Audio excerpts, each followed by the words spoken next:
She may be able to go that. Oh, I'm sorry. I thought you were fine. All right. Go away. It's just take it and go. But I think not so sweet. There's an old man that knows what he's talking Okay. All right, it's 6 o'clock. Let's go ahead and call our study session to order. Everyone's got the agenda in front of them, and I'm going to just give you a heads up here in a little bit. I'll probably ask that you amend the agenda slightly so that we can discuss some stuff with development. First up on the agenda is the A&P Commission, specifically talking about the ordinance 97-9. And I'm going to turn that over to Shauna and Eddie. Actually, it was Larry who asked. Or Larry, us to okay, have I'm the- sorry. On the. Yeah, thank you, Shauna and the mayor. Yeah, one of the things that we discussed at the last council meeting was that there was a couple applications that were coming in to fill, vacancies on the A&D committee. So in looking at that, it sounds like one particular applicant has, pulled pulled their application, basically. Yeah, so we're down to 2 now. However, when you look at the ordinance on 97-9, of course, this was created in 1997, right? And the city has changed and evolved since then. So I figured while we're at it, it probably would be a good time to review this ordinance and see about making any type of modifications, changes, or just see how it's been kind of functioning over the last 20 plus years, right?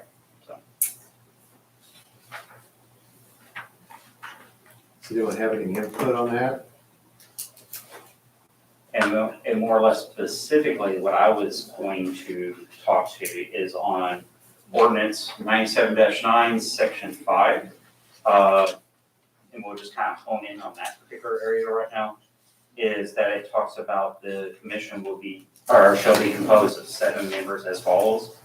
4 members shall be owners or managers of businesses in the tourism industry, at least 3 of whom shall be owners or managers of hotels, motels, of restaurants, and all of whom shall be appointed by the city council for a staggered term of 4 years. 2 members shall be from the city council, and one member shall be selected from the public at large and nominated by the mayor.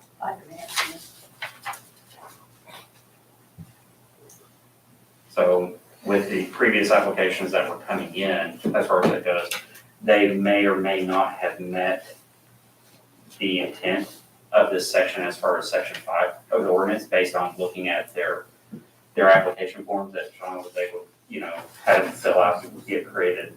So that is a topic of discussion to see,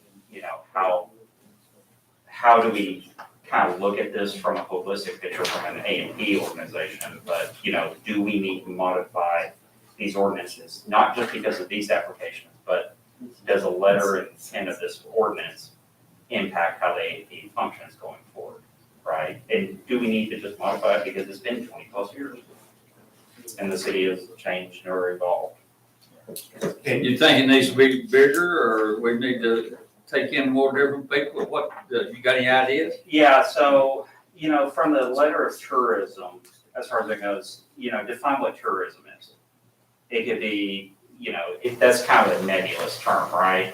So if I was going to, one of the thoughts I had on this is that we may look at like media and entertainment. Not saying that not saying that we have a big broadcasting center here in Alma. Hopefully one day we do, or a radio station or anything else along those lines.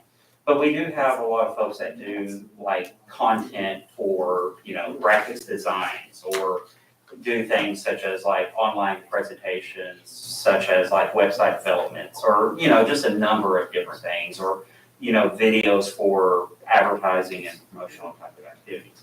So that may be a good synergy, where we can open up, for maybe a potential member on the A&P committee, maybe pulling from that pool. So, there's other type pieces that Eddie brings up, a very good point. We were just discussing that if someone does apply from like the school system, for example, is there any type of conflict from the school system, So is there any type of conflict because I know sometimes the AEP may fund certain activities inside or certain promotional type events that are sponsored by the school. So those are things that we would have to address, you know. And do we need to change how that is worded? They, and I'm trying to pull up, see if I can find it. The state actually has a definition of tourism. And I meant to print that out and bring it, but. Yeah, do you remember what exactly it says? Not off the top of my head because I've been on 6 hours of conference calls today. Yeah, So, no, I get it.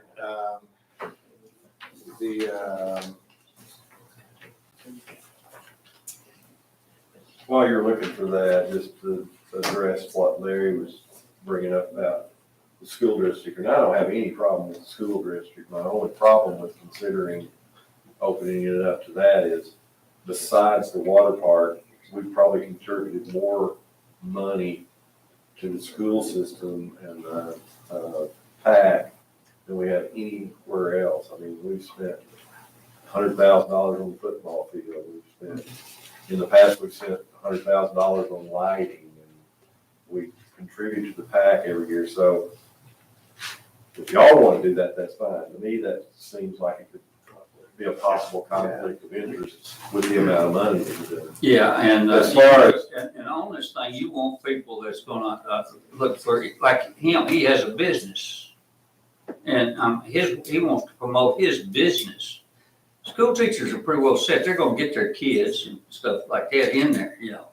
But he needs to be, you know, say, hey, listen, that's what I need to bring people in to buy my drinks. You know, this is something I need to do. A real estate man, you know, he's interested in bringing people in to look at houses and this kind of stuff. And the school system doesn't get involved in that part of our society. And now, they're very important, but I mean, they don't. Well, one particular piece of the school system though. You're gonna have to take that mask off, I can't hear you.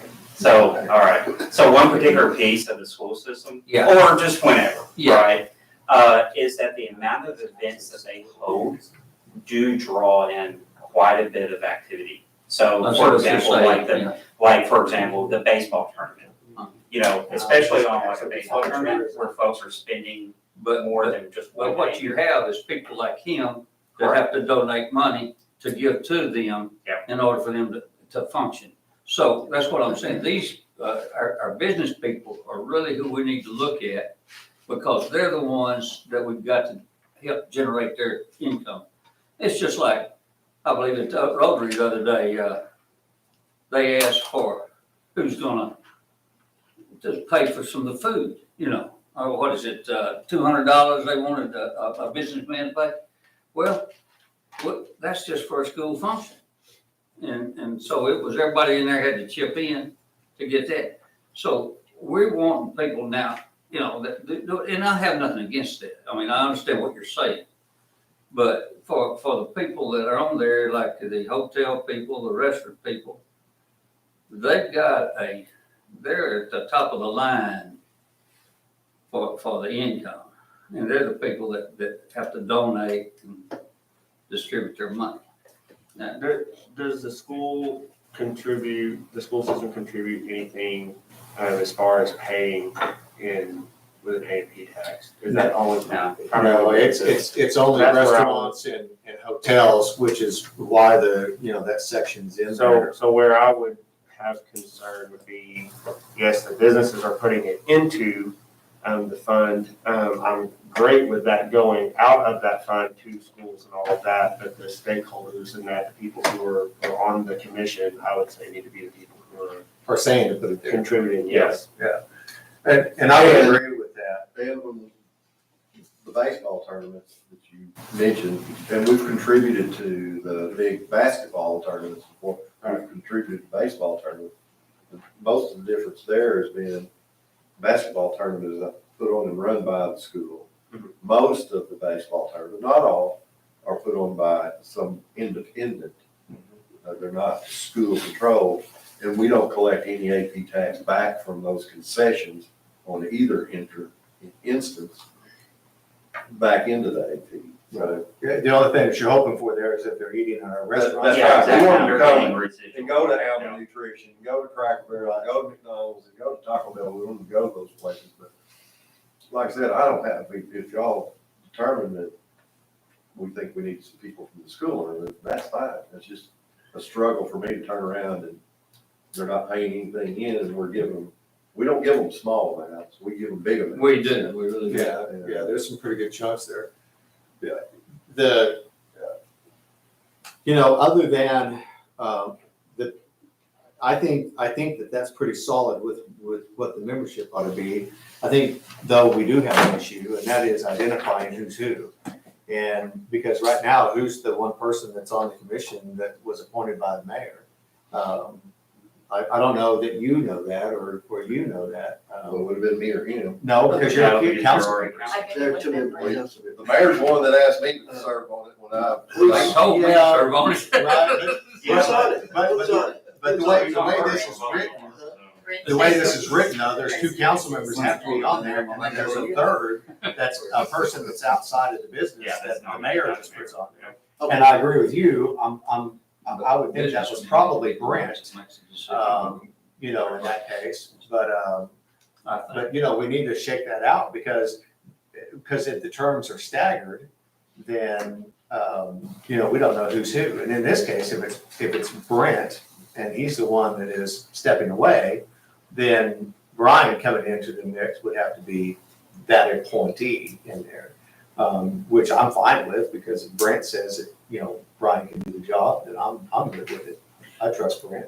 That has to be a vote. That'll be the very first thing that they do in their October meeting is vote who they want to be chair. But then it's still gonna have to be Rebecca. This is gonna have to be. Then it goes back to. Yeah, At least to the mayor. Yes. Yeah. If the current members are approved, or the current applicants, then those applicants, then you're able to go and have That's it him. on October. Yeah. On the other side, on the other side of what I said, having served on it way longer than I should have, and I've already talked to him about possibly, Right. Yeah. it's hard to get those restaurant, motel people. When they first started the AP commission, they did it at night. None of those people could come because that's a busy time for them. We moved it to noon. None of the people can come, most of them couldn't come because that's their busy time. Especially if you're getting a manager from Cracker Barrel Yeah. or something like that. Yep. We're very fortunate, the ones that we have, are restaurant owners and they have staff that can cover for them while they're out. But that's always been a struggle. What is our makeup now? We got a couple of, we just have one hotel guy. Yes. We have Sean. Sean Patel, he's from a hotel. Then we have Justin Wilbanks, and he's with Gino's Pizza. We have, Brent Taylor as the chair. He is with Citizens Bank. We have Eddie and we have James. And all of the other positions, unless I'm forgetting one, are That's it. open. Yeah, and you had, And we used to, young lady like I from, said, we had Brian from We did have advertising. Rachel, Yeah. and she stepped down. Yeah. And then withdrew her application. And now we have Brian Huff that submitted an application and Randy Michael. Who's not in the hotel, motel, restaurant business, so. yeah, so that's gonna be an issue. Yeah, so basically there's our two applicants kind of are, there's one, There would be opposing applicants, the competing yeah, applicants. exactly. Yeah. Unless this is changed somehow. Well, and that, in reading over the ordinance was written long ago, and I'm not gonna critique every sentence in there, but my first thought was to lower the number of the hotel, motel, restaurant by one and add it at large. That way you're not under such a constraint to find the people to come serve at the most critical time of the day for them. I'm That would be my wondering, one suggestion, I wouldn't even. and I talked to Adam Daly the other day, not about this, about something else, but,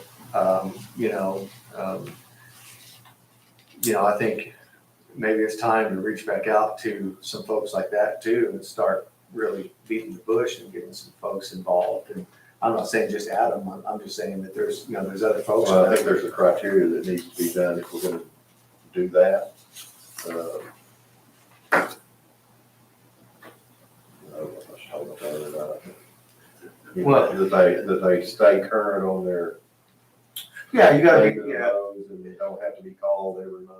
yeah, I get it, I get that, and show up at the meetings and all that kind of stuff, but, and I'm wondering if, if we talked with Sean, if something ever happened and we got in a crunch, that there was a way that we could, without changing the whole ordinance, that we could just come back in and have a, I don't know,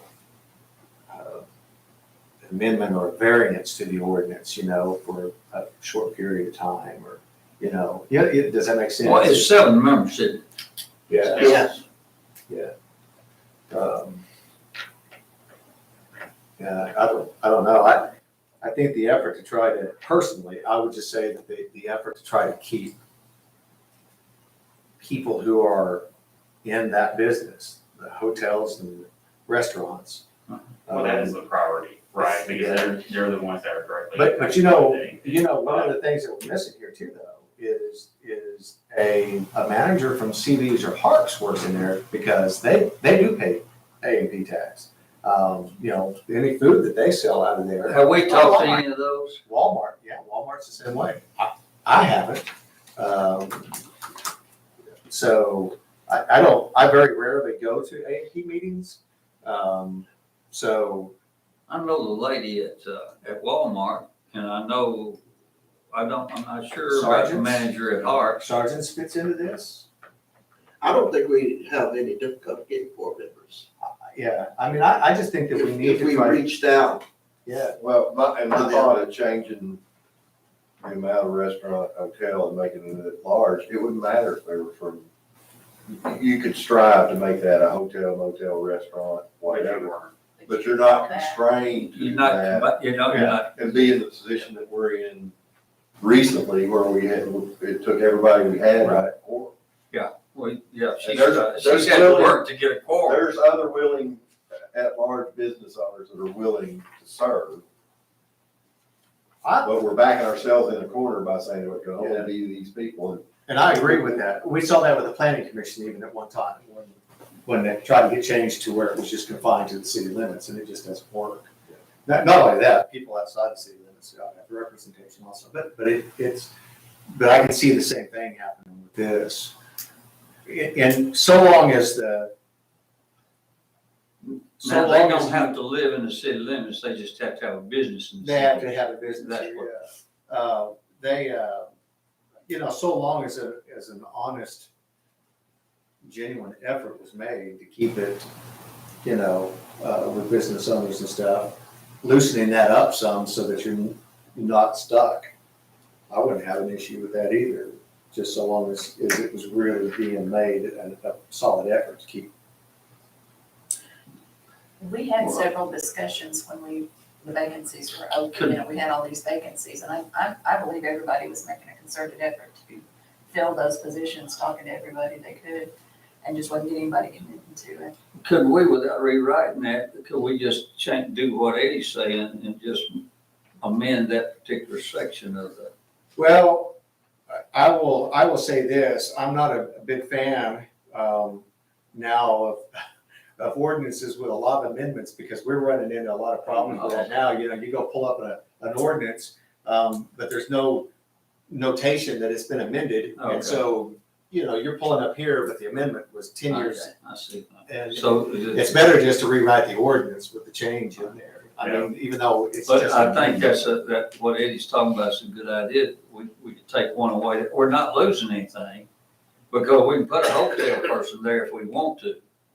But if it's amended properly or handled properly, we can get just a business person, from any business. As long as it's in agreement with state law.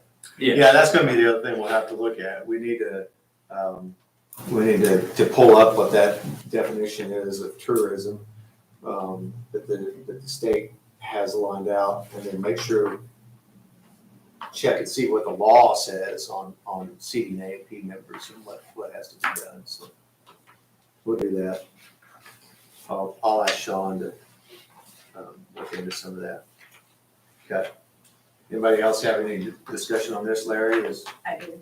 Yes. So in regards to the council meeting next week, we still keep the current applicants? nothing changes here, we just roll it forward because Brent's stepping down in October.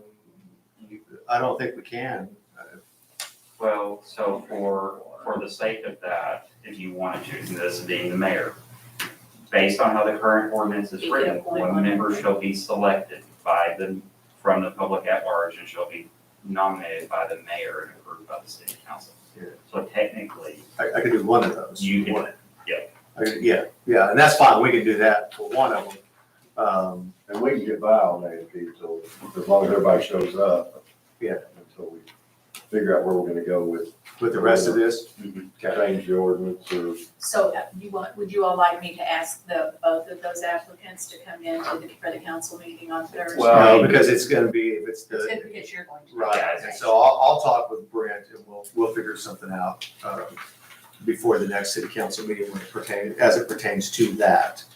And then we'll have to get Sean to work on, do a little research, I'll do a little research and see where we're at with that. And then,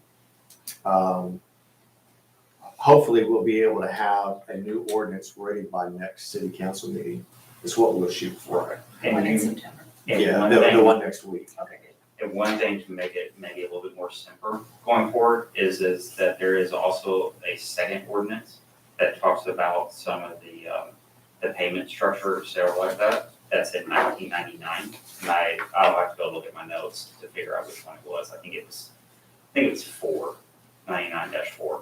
But anyway, may be able to collapse those two ordinances all into a single one. That way it's a nice, simple document Yeah. going forward. But 99, that's what you think it is. Yeah, I think it's 99 And you're talking about deals with payment? Yeah. Okay. Yeah. Collection? collection specifically. Which makes me want to ask another question then. So the draft of the bylaws, then, does that need to be incorporated into an ordinance? Well, I mean, this No, would it's be, also gonna be separate. That's, yeah, that's just completely what separate. Yeah, the bylaws on how you operate is different than Yeah, the one that the ordinance that sets That's the. having. Yeah, the bylaws is 97.9. So while we're at this, and don't anybody shoot me, because I asked this question, but I just want to make sure that we're all on the same page. If we're rewriting the ordinance and and it's listed as a 1% tax, is that where it stays? Are you considering raising the I ARP recommend tax? leaving it. I recommend leaving it. Yeah, I do too. Yeah, I mean, and I'm good with that too. I just want to make sure. Leave it like If they we're rewriting it, then, okay. All right, so we're gonna go by. we'll see if we can't find that you're talking about. Yeah, We're for the gonna grow. definition. Make Okay. that money back in more. All right. All right, anybody else on AP?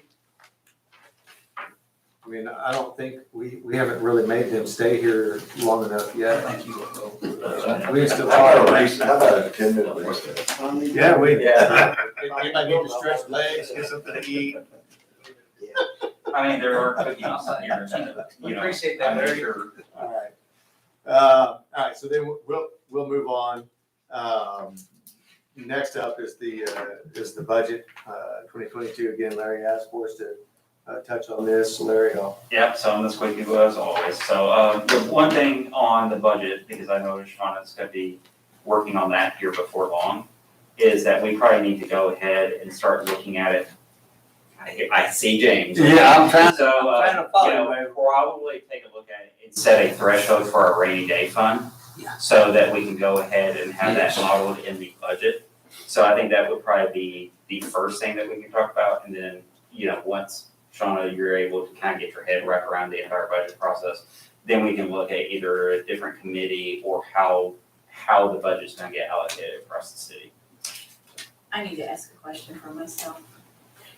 Does the council expect that I will present the budget, or is that something the mayor will do? You did it last year, I know, was that because I was not here to do it? yeah, no, by law, the mayor But has new, Yeah. by law, the mayor has to present the budget. That's just the way it is. Generally speaking, I'm familiar with Greenwood and Van Buren, in the county. The treasurer, obviously has some input in, especially in the, revenue, and then figuring out how, expenses are accounted for and looked at. But at the end of the day, it's the budget's presented by the mayor. The law, that's what the state statute says, is it has to be presented by the mayor. So what part do I need to play? Just Well, where? you and I work together on that, Okay. pulling the numbers and what we're looking at. All right. They, which has always been the case, and I'm gonna look forward to it this year because we'll be getting accurate numbers. Have a better idea of what it is that we're looking at. And the only thing that, and Sean and I kind of talked a little bit about this a couple of weeks ago, the thing that we'll have to be careful with, is when we start talking about trying to put money back in the rainy day fund, that budgeting 95% of your projected revenue, anything like that, whatever you do, which I'm all for, don't get me wrong. But what I have found is that you're trying to reverse a process that has been happening for years and years and years and years. And you'll find yourself not being able to,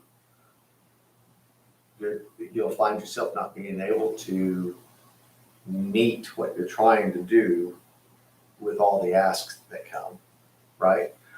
And so I will say this, and I'll remind the council of this, if you look back through the years, going back to 2019, we have steadily grown, even though we didn't have a rainy day fund set up separate from the general fund.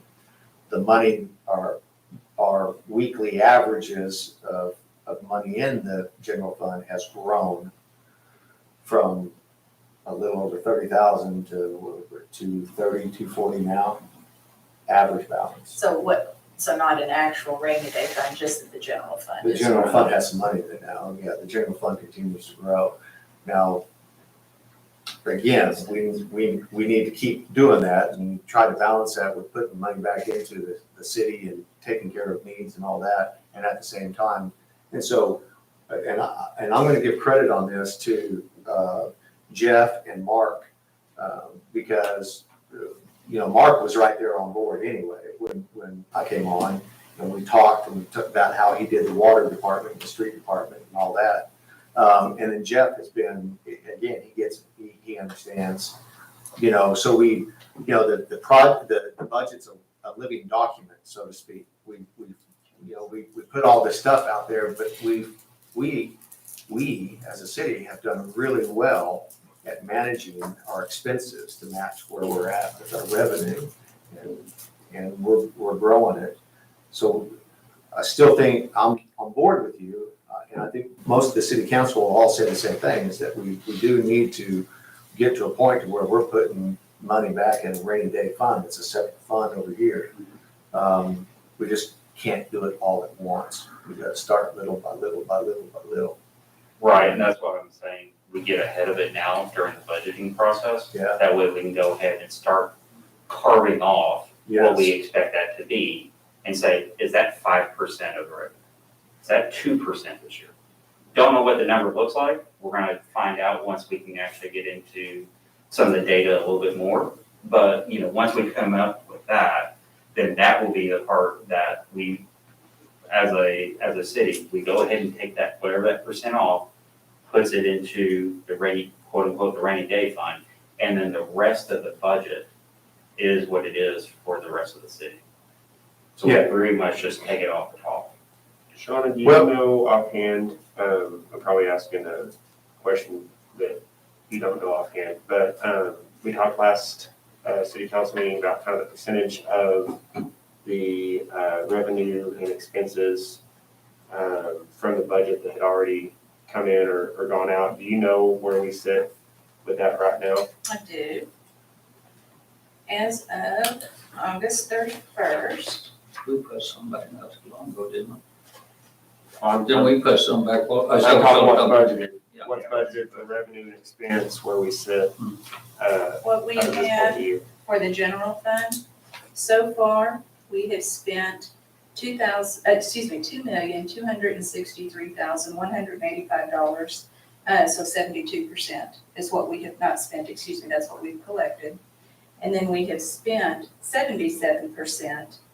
However, some of that is tricky The because transfers. of the 21 expenses that were paid out for 2020. So it's 72% we've collected and 77-ish that we have expended. Was that the answer to your question? Yes. That's what I'm. Yeah, which, again, that 77 is not accurate. Yeah, because of the transfers and stuff Yeah, like that. it's- Yeah, and I that's mean- one of the things that we're gonna be working on is how do we kind of back those numbers? Or how do we rationalize those numbers? Because those are one-offs and they're just gonna skew these reports as Yeah. we look at the budget. Largely skewed. Oh, yeah, yeah. Because I know last month when we were picking through that and looked at it, we actually had a surplus, of $60-something thousand. So, and the first quarter is always dismal. I mean, it always is, because you're starting at zero. We don't take a carryover, right? So we start at zero, and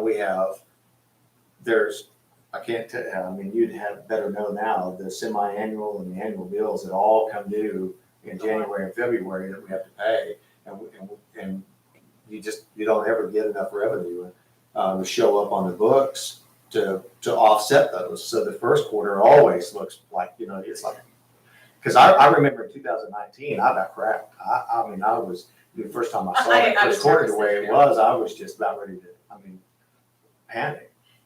So here's something I would consider, maybe a very good idea, that actual transfer into the rainy day fund doesn't start.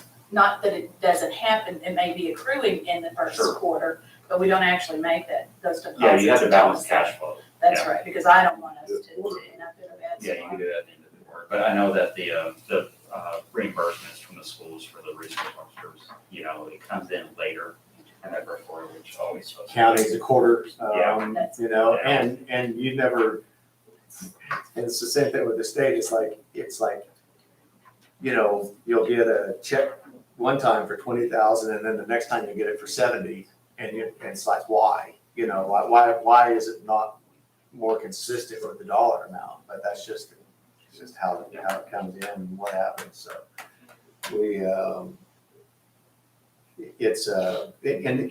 other thing about this is too,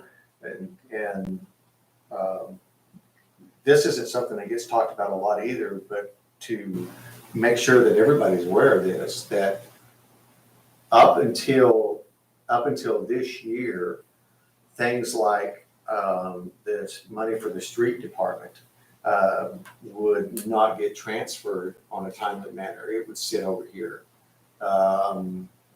Because that was one of my complaints when I first came in, was that first year in 19, once you got through all the smoke and mirrors, and when we sat down and was doing the budget, because there was all this fight and stuff anyway, so we just put the budget off until after the first of the year in 19. And once we got through all of the money that belonged to the fire department and was supposed to be over at the street department and everything else, we didn't have any money. We just didn't. And so now then Shauna has got it worked around, and she kept, when she first came on, she was like, well, why are we doing this? And I was like, we shouldn't have been. I don't know, but we shouldn't have been. And so she's finally got it worked around to where we don't do that anymore. So when the money comes in, that money that belongs to the street department, it's going over to the street department. It's not sitting over here in the general fund. So when you guys now are seeing those reports are accurate, up to date, and current with what money we really truly have in the general fund, not inflated numbers because we've got street department money and Act 833 money, or whatever sitting over here, fire money. It's all getting transferred as soon as it comes in. So when we see the money that's sitting in the general fund now, it's truly general fund money. Yeah. I would like to make one statement if I could. what's in the bank account is not always what's on these reports. These are two different things, just to keep that clear. The bank accounts should be, I should be able to see if there's any issues with these reports or with these reports up against the bank account. But this is the budget, and this changes every month with the expenditures and revenues. That has nothing to do with what's in the actual bank accounts, which is what I look at all the time, I look at both of them, but I really pay attention to the bank accounts. And those are being reconciled now on a daily basis, which is really nice also, because whatever it is that Kim does, I'm assuming she's sending to you, and she sends to me also. And so it's just a lot nicer being able now to look at things and see exactly what it is that we have, so. Yeah, I can look at her figures and know about where we're at financially. It's the first time I've been on the board. I hadn't been on council as long as this gentleman, but I never did understand what we had and where it was at. No, well, the same thing when I was on the city council. I mean, it was, right, I mean, it was, it's like what I said, and it was what it was. There was a lot of smoke and mirrors there for a long time, and now then we're through all of that, so that's good. So yeah, as we go with the we start working on the budget. And I think that's what Mark wanted to talk about. Some stuff talking about the budget, right? Well, it's budget related, but it's. He's giving you your chance to, come up and. I have something for y'all to look at. And it I don't like how he said that. budget. And let me tell you guys this too. We're working on as trying to figure out what lost revenues were from 2019. Thank you, sir. As we go with the, trying to find some things with the CARES Act funding that we can do. We're starting to really start diving into doing some work on projects and things that we could use that money for, that we're gonna be bringing to you here before long. All right, Mark. So what I'll say about this, I know that, I've said this multiple times in having conversations with y'all, that I need money for the street improvements. We've got neighborhood streets, subdivisions, let's get down to that level. We've got subdivision streets that desperately need to be milled and overlaid. We've taken care of most of our major corridors now, but we've got internal subdivision streets, those your driveways are coming off of, that we need to address. And it's a significant amount of money. I told y'all before that I need about $5 million to take care of our problems. But, we're not gonna ever have that money to issue bonds from existing street funds to do that. We issued $5 million in street funds, but that's what we did Column Lane with, and that's what we did Cherry Street and the Y when we did all that work. That was the $5 million that we borrowed with street fund repayment. And so we're maxed out there. There's no more money to leverage there. So the only opportunity now for doing any more street work in the near future, in the foreseeable future, is if we do another bond issue through the sales tax, not related to the 1 cent permanent tax, but that sunsetting 1 cent sales tax. And as y'all know, back in 2012, 2013, 2014, 2017, whatever, we did a series of bond issues that totaled about $12 million. And all that went to the voters. That's when we got the money for the Fayetteville Avenue to do the streetscape. We got money for some police department communications improvements. About $4.5 million for fire department improvements. That's what we built the new fire station, bought the new equipment with. All of those things. We got some parks money. And so all of that, except for some of the parks, has been spent, and we did exactly what we said we were going to do with that money. And all of the voters that voted overwhelmingly approved those expenditures, and they agreed to issue bonds. Well, we've already about $12 million. We still owe about $3 million on that, and in another year and a half, it'll probably be paid off. So what I'm asking y'all to consider is to do another bond issue now. And when we did that last bond issue, we still owed a little money from a previous bond. They refunded it, refinanced it into the new bonds. And so now we're getting toward the end of this cycle where we're eligible, and it's probably a good time to look at refinancing just the remaining bonds and then issuing a new round of bonds for capital improvement projects that the voters have to approve. And what I need is neighborhood street improvements. You know, we've got our big streets done. We need neighborhood street improvements. So we would have to go to the voters, put that on a ballot, ask them to approve that, and they would, if they approved it, then we would go out and issue bonds to do that. Now, I know there's some other needs, there's other capital needs beyond those street funds. I know that Chief Wakefield has some needs in the fire department that he would like to piggyback onto that, you know, just kind of like what we did last time where, you know, I'm not saying we need to go out and borrow $12 million in bonds again, but I'm saying that I know what my needs are, and I don't know what other needs exist with other departments. I just know what mine are. So that's one issue is those streets, and the other one is things at the water treatment plant. I don't know, you know, we put in that ozone system. It's been, I guess, 11 years ago, and it had a useful life, and we're reaching the end of that useful life.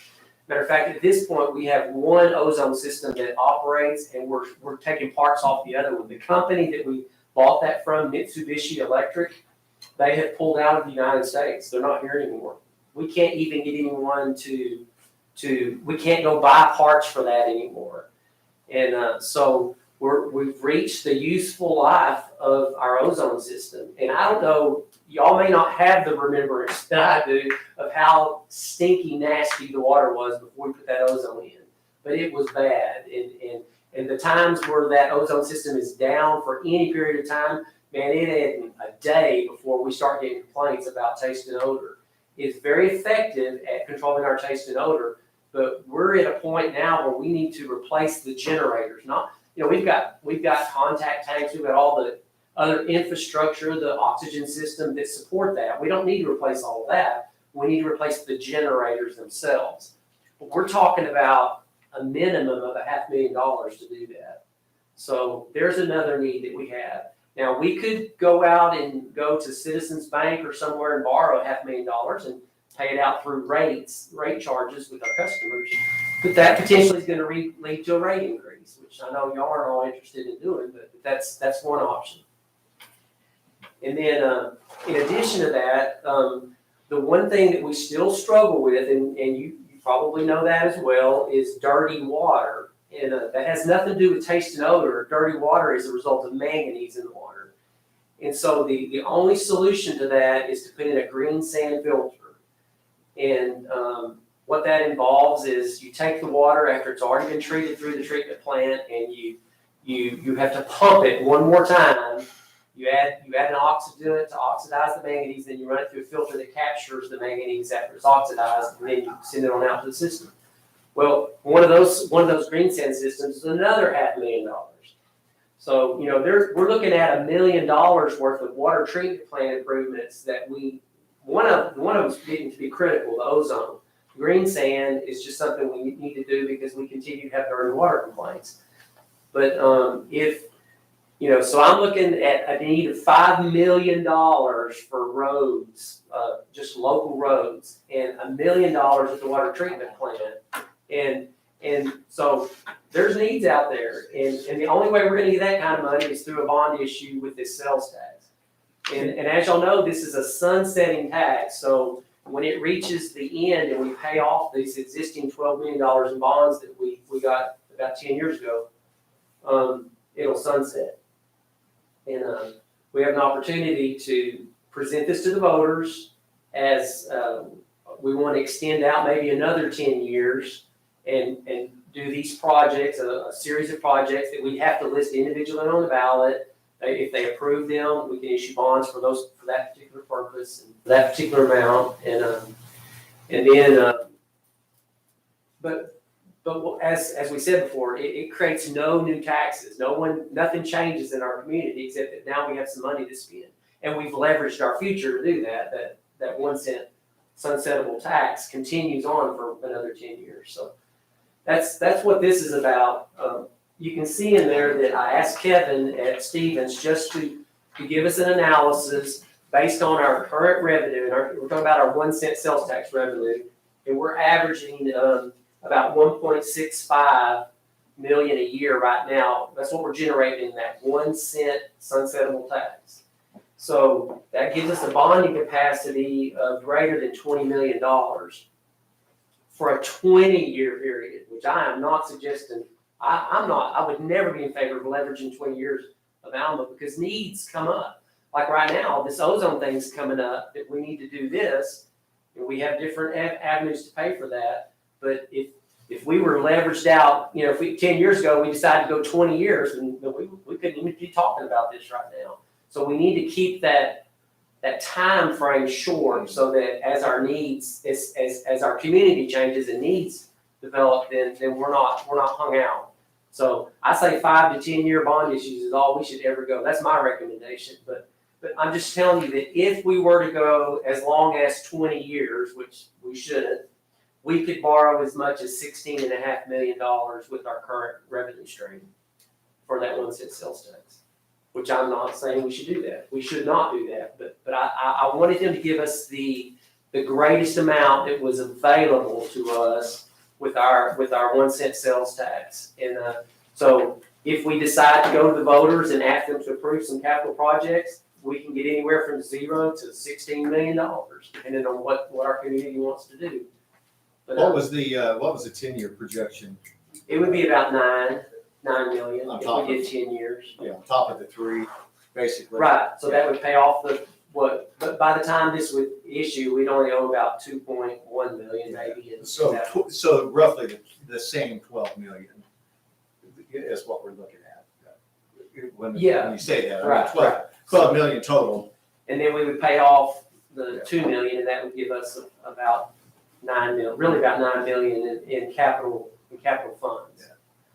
If we decided to go that long. I'm not even saying it should go 10 years. I'm just saying that I don't know what the other needs are. I know what needs I'm asking you for, but I don't know what other needs are. So Can we ask that, like you and the other department heads start putting those needs together so that we can review them prior to working on the budget and prior to putting all that stuff on the ballot?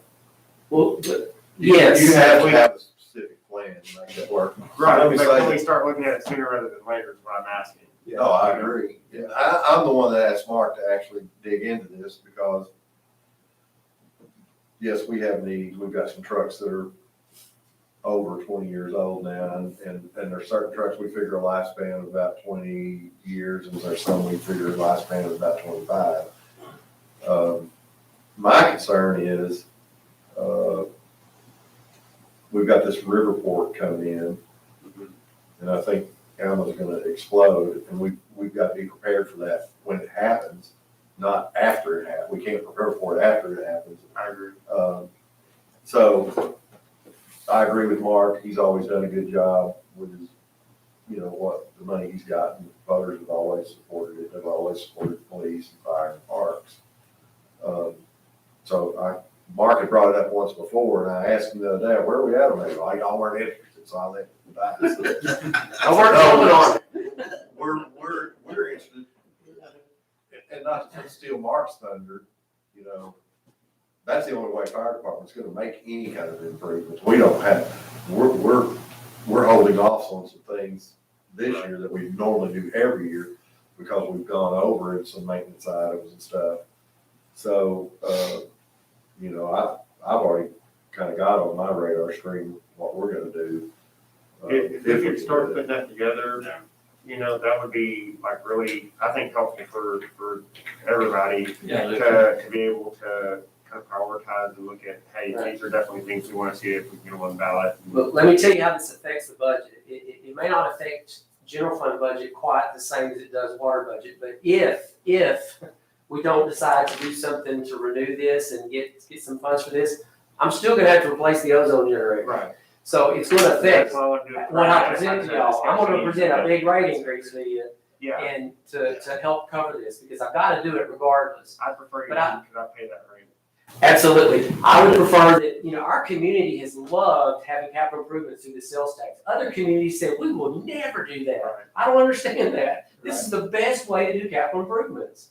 And it keeps your water and sewer rates manageable, and it keeps you from spending all your budget money on capital improvements. This is separate money, and our community has always supported it because it's projects they want. It's things they want to do. There's projects they can see. Yes, Yeah. very They're vivid. benefiting from it, and that's. And it's that's why- specific. That's why we want to go ahead and start showing, hey, these are some things we've got coming up. We Right. see these as like priority items that we want to do. We're looking at budget, we're looking at some of this stuff, and we realize, hey, this is the way to get this stuff done. Otherwise, we're gonna have to look at other things. We're gonna have to take money from other operations of the city, or we're gonna have to, like in my case, we're gonna have to increase water rates to pay for it. So there's, Right. nobody wants that. And- I know as departments, we don't want that. And we're trying to, again, we're trying to look at ways that we can best utilize, some of the CARES Act. Mark and I were talking about this the other day too. There's that money that we're getting, but again, they're starting to come out with better guidance now on what you can and can't spend that money on. But then there's even separate money that's out there for water improvements and things of that nature. And so, we'll continue to look in to see if there's a way that we can use that money to do like those kind of projects with and get those taken care of. And I'm gonna add something to what Eddie just said a while ago. And again, during the process of the Phantom project and the deal with Fort Chaffee and, the contracts and this deal that they're doing with Singapore, and there's some other countries involved in that too. One of the things that when all this kind of boiled down and came about, it came down between Fort Smith and San Antonio. That's what it came down between. And, and what kept Fort Smith in the running with that was the access to Northwest Arkansas. Because again, the families and it's like anytime a company is going to have CEOs moving in, right? They want the arts and the school and the sporting events and all that stuff. And in Fort Smith, this area doesn't have it. And so we didn't compete with San Antonio on that, but with access to Northwest Arkansas, we did. And I just say that to say this. With that in mind, and the emphasis that was put on access to Northwest Arkansas, as families start to move into this area, Van Buren and Alma are in the crosshairs of those people moving in. So what you will see, and we're talking about, I don't know that everybody understands this or realizes this, but that project over there is not a short-term, it's a long-term project. And it is the equivalent of a major auto manufacturer coming to town, is what it is in this region. You're talking about 800 to 1.1, 1.2 billion dollars infused into the local economy yearly, not over the next 20 years, yearly. And the business that will be created by this, and those folks are going to start moving in next year. You'll start seeing some of the early folks coming in next year. 2023 will be up and running. So, that goes even further with what Eddie was talking about being prepared for that. You got the port, and then you've got this project that just landed in Fort Smith, and we're in crosshairs. So we need to make sure that's why it's a great idea to support this in the infrastructure and getting in and paving streets now that we haven't been able to take care of, getting them done now, so that when those folks are looking and coming. You know, we've got our house in order. So, keep that in mind as we move forward too. All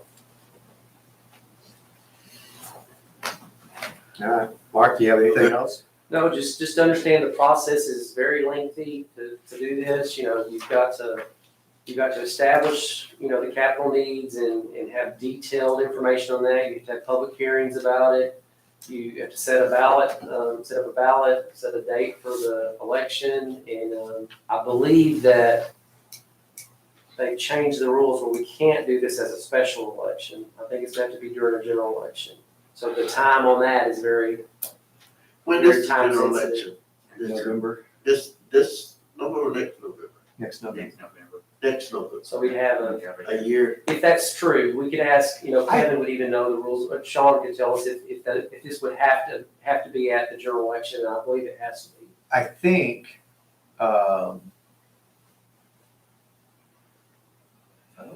think, we'll be able to, there's 2 times a year that we can do it. And so I think the first one's in March, March, I think. It could be. So we'll look at it. I think you could get it on ballot in March. Mark, the reason I say that, I think Northwest Arkansas's got a couple of these same type deals going on right now. So they're having special I think elections. you're right. Well, but if they're going on right now, that's because they were planned and done before the new law went into effect. This legislation just passed I this know they fall. changed some rules They just about changed it, that they didn't want special elections because you can just have those that you recruit to come and vote, and they, obviously that does happen, but. Yeah. If you do it at a general election, then you get the true picture of what the community wants. And I know that they were trying to push through an amendment on that legislation, piece of legislation, and I don't know if they ever got that through or not. Okay. If they didn't, then it's just twice a year, there's only 2 times a year. Well, that'd be great if in the spring, we could have something to present to the voters. Yeah, we'll check on that. And that would be a great opportunity. And obviously that affects the budget tremendously for me. But then, other than that, you know, just being, you know, this isn't, just being cautious that this isn't, oh, we got all this money, let's figure out what we can buy, you know, we just gotta be careful not to do that. And I'm not suggesting anybody's gonna do that, I'm just saying, we need to be very clear about the need, and that it is a clear need, not just oh, this would be great to have this, you know? Again, the sooner you start getting that in front of us, Yeah, the sooner we can start You can start deciding, yeah. Right, saying, hey, Mark, Lights. no, Yeah, lights would always be great. Well, Chief, have you got any special needs? Please. Why, James? Why? his has been put together for a year now, what are you talking about? Well, we've had the fire chief, the water manager. You know, the main one for us would, you know, would probably be mainly technology related again, because, you know, a lot of that was done with this last one. That's expensive stuff, and Yeah. and it's getting end of life, so it's gonna have to be replaced. And, you know, our servers, our computers, you know, this last bond, we put computers in all of our cars, and we're starting to have problems with those. Those are at end of life, and we're kind of patching them to get along now. Yeah. You know, the other thing is something that I mentioned is a shop building for us, and a place to put that. And so those would be things that we would look at. Yeah, and you know, again, we had talked about leasing a building for the court, but when we start talking about, you know, storage and stuff, you know, maybe we need to have some conversations about buying the building for court. And then instead of trying to build something separate for storage, I'm just saying that there's a lot of different ways to tackle that beast. You know, that would open up a lot of stuff over at the police station by moving. Yeah, it would take care of a portion of our needs, but still, I mean, obviously we can't pull cars in there Yeah, and Yeah. perform a lot of the maintenance that we can do ourselves now. Right. You know, you know, I felt sorry for Lynn the other day. He was working on a car and couldn't get it all the way in this bay, and he's out in the 100-degree heat, and he was like, I can't do this. He's like, I gotta have somewhere I can get in the shade. So we went and found him a place to do it. But, so, I mean, it's just, I mean, those are, I mean, we could take the cars somewhere and pay someone to do a lot of that, but, a lot of that stuff is cheaper for us to do ourselves. Yeah, and you know, something else that's in this mix too is, our, servers, you know, you're talking about the technology side of things, you know, all the servers are at end of life. I mean, we're getting there, and so we just had a meeting, the other day with somebody about it, with an IT. Our IT, the guys that have been doing our IT work and basically set up our servers and our network and everything that we have now, we've been on what they call a break-fix contract with them forever. But everyone's going to this managed plan, right? But part of that is some cloud-based stuff that would alleviate some of the server issues that we may or may not have. But depending on what we decide to do there, what's cost effective, will also impact the budget and what we're gonna have to do. Because if we don't do that, if we don't go to a cloud-based system, then we're gonna have to be replacing those servers because they're all approaching end of life. I think 22 is one and 23 is the other, right? Kids is 22, mine's 23. Yeah, so, you know, that's what we're working on there. We'll know more here. We're having a meeting, that reminded me, change that meeting. If we can. Yeah, but we've got another meeting set up with a couple of other people that, you know, trying to get a feel on how we could tackle this and what would be best in the city's best interest moving forward, cost-wise. But, yeah. And not that this is not to cause any panic or think that we have to move quickly, but, you know, he gave us a very conservative number to work with here at 3%. Bonds are selling at probably 2.5% right now. So it's our outlook on this would be much better than what's presented. He just gave us very conservative numbers at 3%, but chances are we could get a better par bond amount than that. So just be aware of that. And that would just, if we, you know, that would just mean a shorter term on the bond issue. So we need to know when we can get this issue on a ballot. If that has to be general election or whatever, and then we need to know Yeah, and then we can back up what you from want, there. what you Yeah. want, what you want, what you want. We need to know what is on there so we can start prioritizing and seeing what we do want to put on that ballot. But if we find out we can't even send this to the voters until November of next year, then that gives us a lot more time to Yeah, But sort through that. that discussion though is different than the discussion of, hey, we can get this in the spring too. Yeah. And that changes our budget discussion, it changes a It lot. changes everything. So that's why sooner rather than later. And I hope Yeah. Sean can answer that question pretty quickly. yeah, I was gonna say, we'll have an answer on that tomorrow. We'll know what that is tomorrow. And then we can go from there. But You know, and I just send an email out to everybody and let everybody know what we found out on that.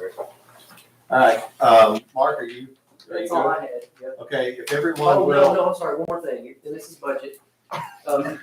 You know, the bridge out here that they're gonna replace in the spring?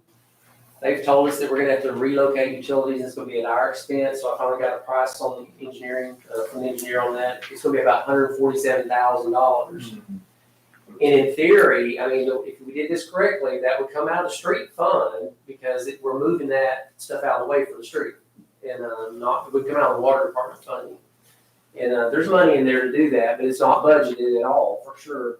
So that's something that, we haven't heard yet from RDOT when we have to have utilities relocated, but at some point I'll have to come to get approval for a non-budgeted expenditure out of the street fund to move those. Because they'll have to be Those done utilities. by the end of the It'll have year. to be done before they start, obviously, but they may want it done like months before they start, so we may actually have to do something before the end of the year. I'd So, probably prefer that just because of budget, right? Rather than go ahead and work on budget for next year and then have to do this next year, just go ahead Yeah, and you handle just it now. get it done, and then would already be out of the funds and we'd start with the mountain group.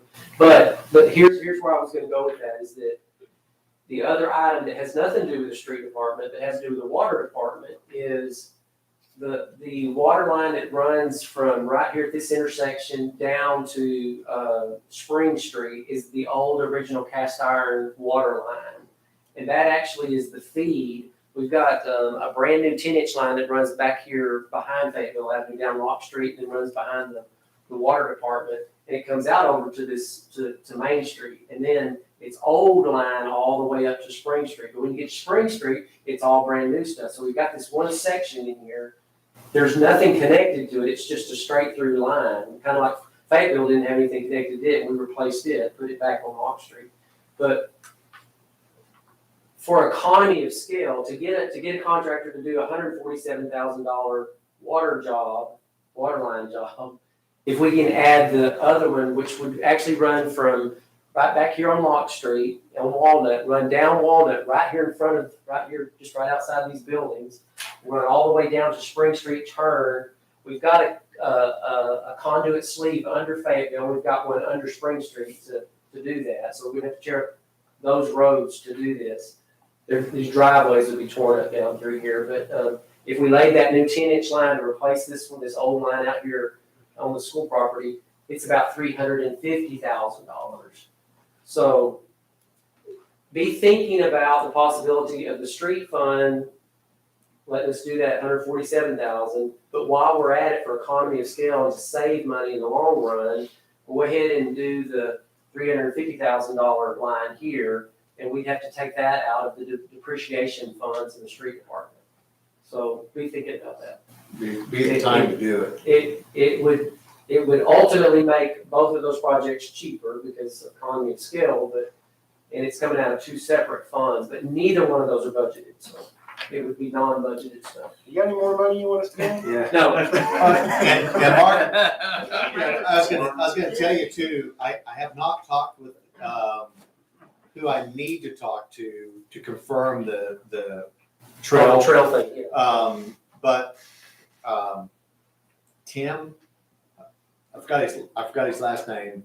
Out of that office though, was when I was talking to him, he did ask me, he said, do you know, he asked me when we had that scheduled. He said, we talked to your public works, with Mr. Yardley. He said, do you know when they're gonna have that scheduled for moving those lines? And I said, I don't know where he's at on I that. just now got the cost on it, and now there's no plans written up yet, so that takes a little time to do the engineering. He said, you know, we prefer that to be by the end of the year. Right. That's the reason I said by the end of the year, so Well, it's gotta be done, so here's what I'm going to do. I'm engaging Neil Morrison to go ahead and do the engineering. I mean, we don't have a choice on that. It's just now we gotta decide where the money's gonna come from. And so the street fund is the most reasonable place to take that from, for that $147,000. All right, this is opening night of the NFL, so we need to get going. But if everybody would allow me to amend the agenda and talk a little bit, I need to pick your brains here on this project that I was passing around. And by the way, I've got you added to the downtown group, so you'll start getting some emails on that deal too. So, yes, ma'am. Oh, I was just saying, yay. This is a project that I've been working with this guy for the last year and a half, basically on this, get him to come in with the idea of building some townhomes. Specifically, what we're talking about is right over here on the same place that Rainwater was going to build, on the corner of Main and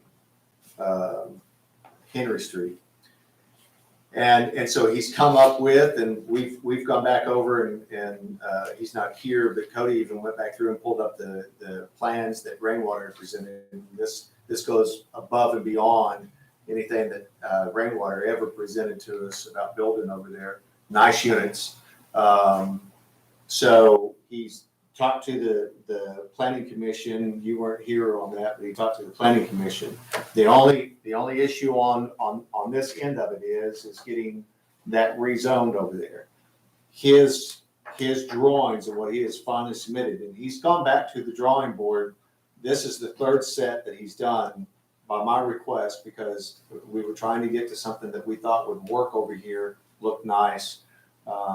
You want this to be a domino effect, right? You want other people now to want to come in and build, and this group is also interested in some stuff downtown.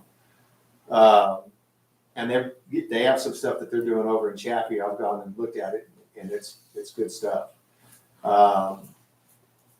They've got to rezone that is R2, and it needs to be R1B so that they can meet the setbacks on this.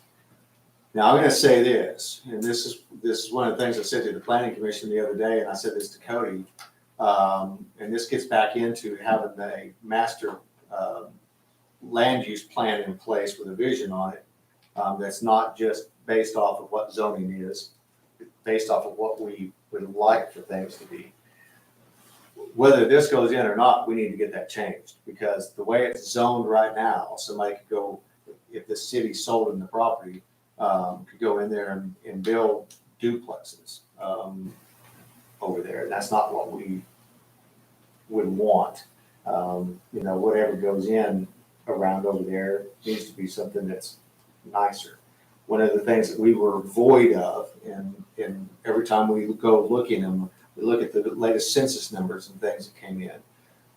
One of the things that we're void here in Alma is median multifamily housing, medium income up. And we don't have it. I mean, it's very, very little. So, this fits everything that we've been wanting to do.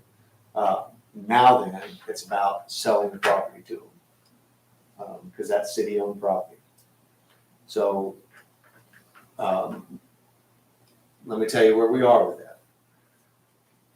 Had Mark go back in and pull up some numbers and stuff, and the city had to acquire all of that property over there. There's 6 lots, and we had to acquire those properties when we were doing the bypass. And so the city's got about $145,000 in those properties. Okay, we'll never get that back. I mean, vacant lots aren't, even in today's world, they're not. We're not going to get that money back. Back when Rainwater was working on this still, they were wanting to buy those 6 lots for $23,000. We had a market evaluation done on those properties at that time that came back at $45,000. The city had agreed to sell the property to Rainwater for $36,000. But then, of course, Rainwater backed out because of that mess that they got in over there at Schoolhouse Prairie. So I asked Blake Rogers to go look that stuff up, see where we were, what he thought, picked his brain on this a little bit. And, he sent me a text this morning, I guess, and he said that, 40 to 50,000. So, where I'm at on this is that we don't have a pot for economic development that we can go and offer incentives and things on. We haven't had anybody beating the doors down wanting to buy that property. We have somebody that is willing to buy the property and build to our stipulation as part of the contract to sell. So we don't have to worry about somebody coming in and buying the property and then going and building and saying that they're going to build this and then build something different, because it'll all be part of the stipulation of the selling of the property. And we're, I'm not going to say that they've made an offer, but I'm going to sit here confidently and tell you that we could get the 36 for it, and that's not going to be an issue. I don't know how much more than that we're going to get if we try to get more. We might get 40. Um, I could try really, really hard to get 50. I don't think we get it. I think they back out. That's what I think. And I'd hate that. You know, I mean, obviously, these guys are really serious for them to have these kinds of drawings and plans submitted and have come back 2 or 3 times.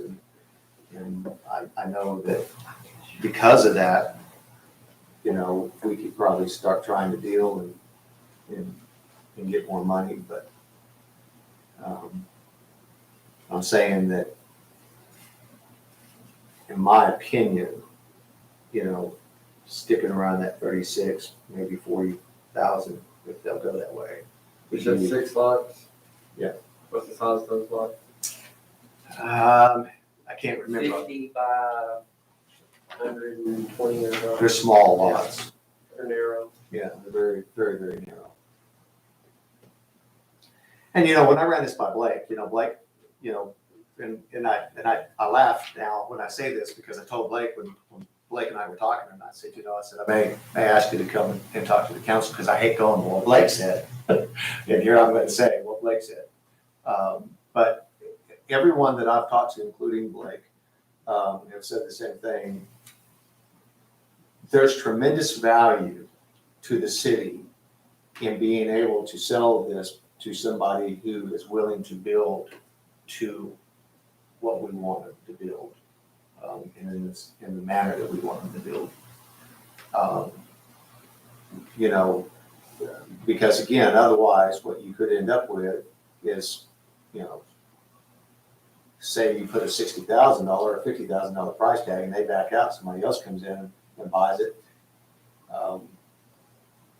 You know, unless they're gonna, you know, I guess what I'm trying to say is anytime that you got somebody that's willing to buy the property with the contingency of how and what's gonna be built,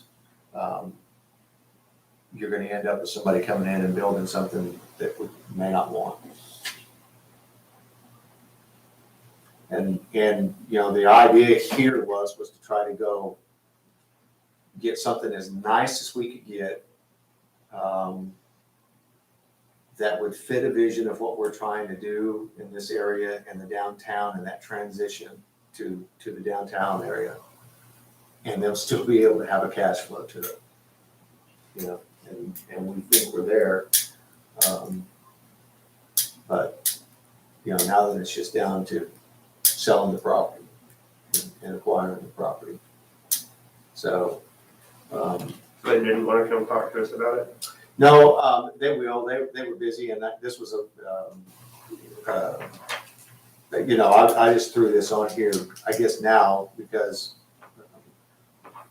to get you guys to think a little bit, I'm going to have them come to the city council meeting next week. But between now and then, I want you guys to think, and then if you have any questions for them, you know, you can ask and see where we are. But Have you had anybody else interested in the property? now, That's regular. I tell you what, I mean, we we gotta figure out, we got to try to promote any growth that we can that's positive down here in this area. Now, I'm not saying take 36, but I'm saying let's work with these people and try to get something going and build some nice stuff down here, you know. Because if we don't, it's just gonna sit here and deteriorate the whole downtown. Well, yeah, again, I mean, that's kind of the whole thing about putting the money into the streetscape, right? I mean, we hope that that's a catalyst or a seed, a domino, you know, pushing over one of the first dominoes. And again, that's kind of what we would hope that this would end up being, is that it would push over, you know, be a domino effect. And if, you know, we don't have anything. We don't, you know, there's other cities that have you know, a half-cent sales tax or a quarter-cent sales tax that does nothing but go into economic development.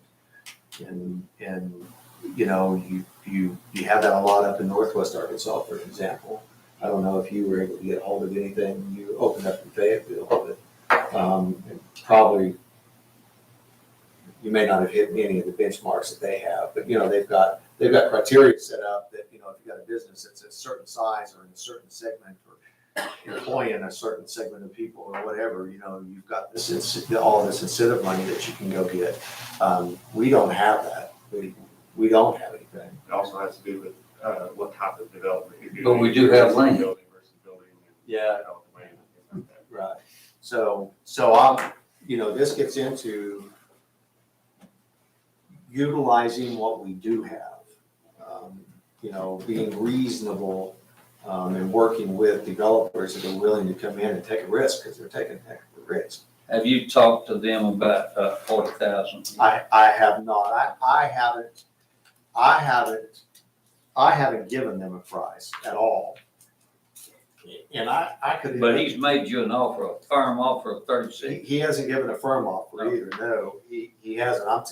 I'm telling you out of conversation that we have had where I think we are. Where I honestly think legitimately we are.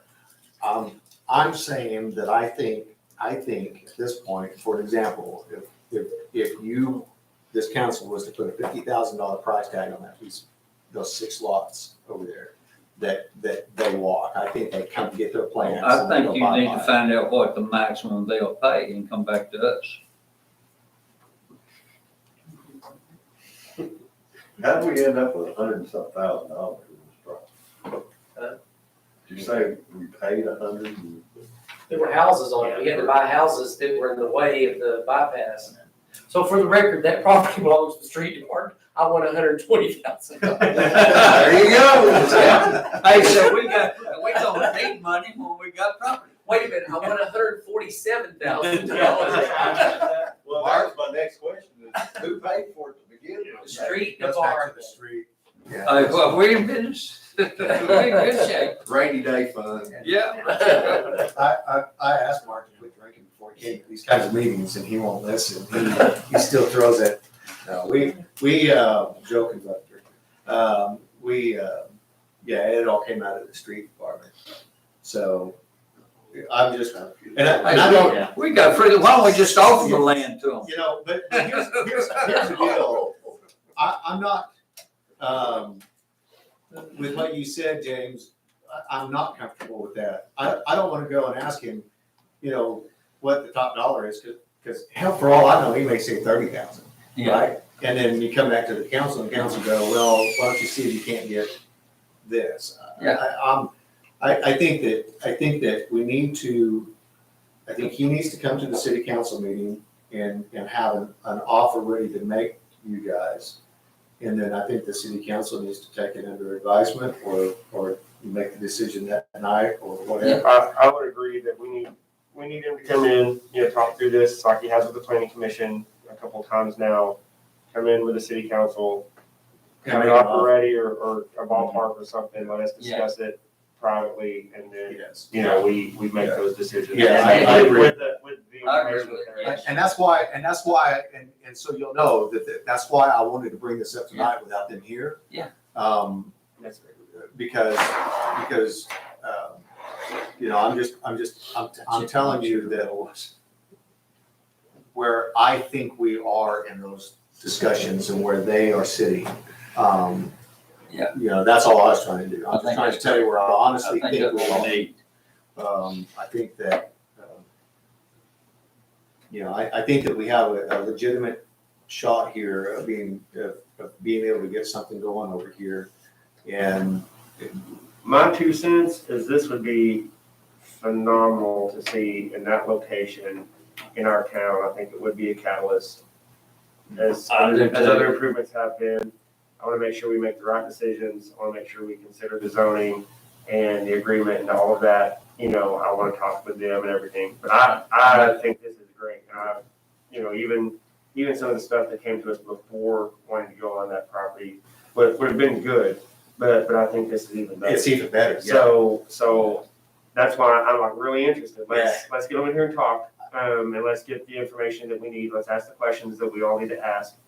And if they can be here for that, Yeah, That will help us move that forward. they'll be here. I've already told him to make plans on being here. And just what you just brought up goes along with kind of what I said to set this up.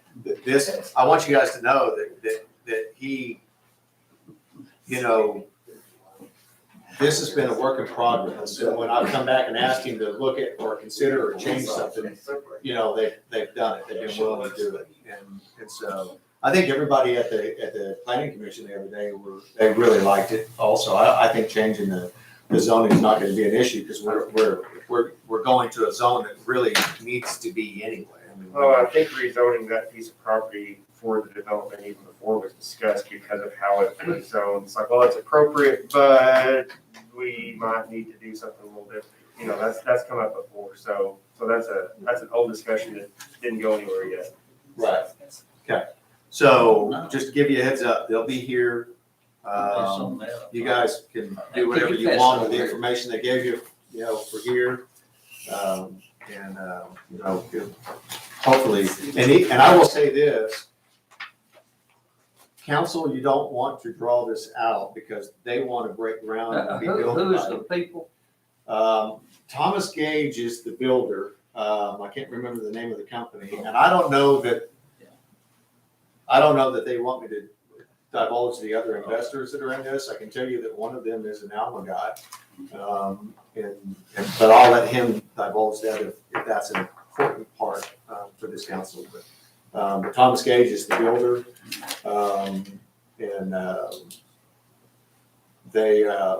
They've got some stuff over in Chaffee that they're doing, and then they're doing some stuff over in Van Buren, and then this project here. That's very nice. Yeah, it's That's good what I stuff. like to see down there. So, but they're wanting to, I want to reiterate this again, is that, don't drag your heels with this because they're wanting to break ground by November. Get them in here. Yeah, be something that we need to look at, because I know the process of changing the zoning, and Cody asked me about it today, and same thing that I told Thomas, that's a process, there's a certain process you gotta go through on that, and so that's gonna be 30, 60 days, and so they want, you know, they want to have all this done and in Sure. place so that they can start. I don't blame That zoning probably just needs to be looked at regardless of what happens. Absolutely. That piece Yeah. specifically. That's exactly what I told them the other day. So, that's where we are now. And that's it. Thank you guys for, and all in favor, say aye. Aye.